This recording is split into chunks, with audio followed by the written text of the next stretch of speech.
Tout le monde sait qu'à midi, il fait jour. Eh bien, un jour, à midi, il faisait nuit. Je vous assure, voici comment cela est arrivé. Je volais en direction de l'Est vers la mer Morte en Israël. Comme je survolais la ville de Jérusalem, je décidai d'y faire une halte. La plus haute tour d'un palais me convint tout à fait. De là, j'avais une vue imprenable sur tous les alentours. Alors que je m'étais assoupie, je fus dérangée par un mélange de cris et de rires.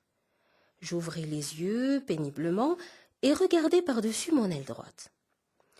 Je vis dans la cour du palais près de 300 soldats romains.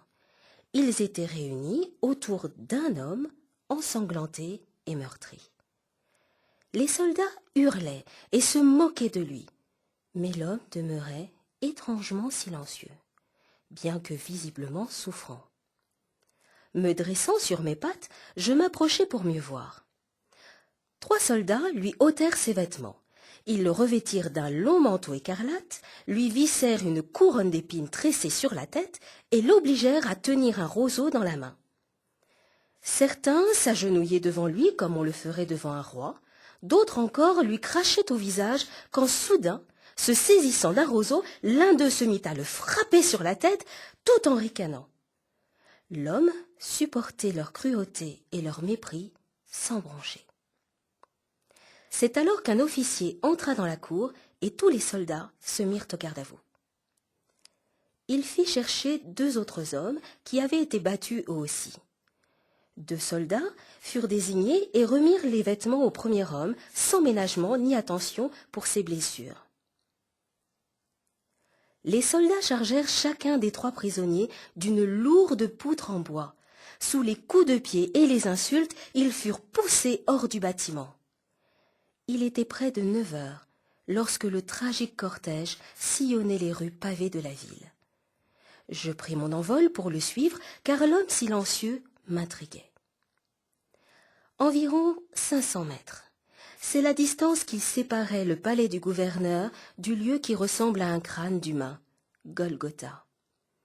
Une foule immense, bruyante et criant vengeance envahit les rues et les places.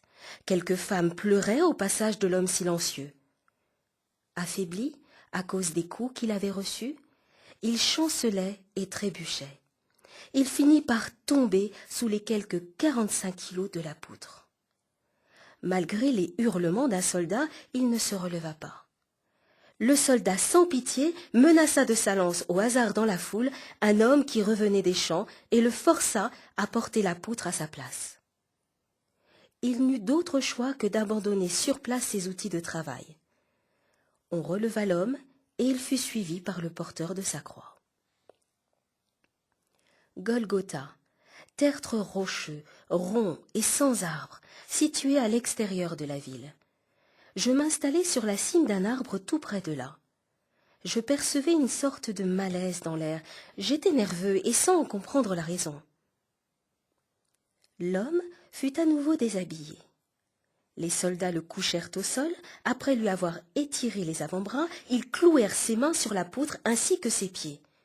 Malgré la terrible douleur, l'homme n'opposait aucune résistance, contrairement aux 2 autres condamnés qui se débattaient et que les soldats avaient fini par maîtriser en s'y mettant à plusieurs. Comme un soldat inscrivait sur une planchette le motif de sa condamnation, je survolai l'endroit et je pus lire « Celui-ci est Jésus, le roi des Juifs. » Il s'appelait donc Jésus. Un soldat approcha une boisson de ses lèvres, mais il refusa de boire.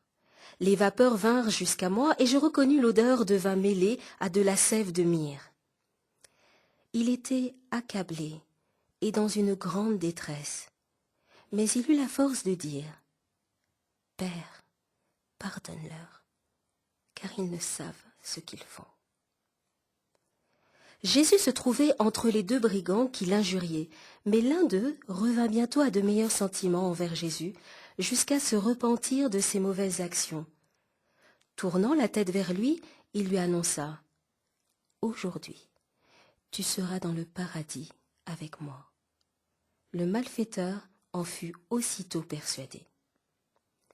Pendant ce temps, 4 soldats assis au pied de la croix de Jésus se partageaient sans gêne ses vêtements, tels des vautours autour d'une carcasse. Une vieille femme, soutenue par un jeune homme, tenta de s'approcher de la croix de Jésus, mais un soldat romain s'interposa, menaçant, la lance à la main.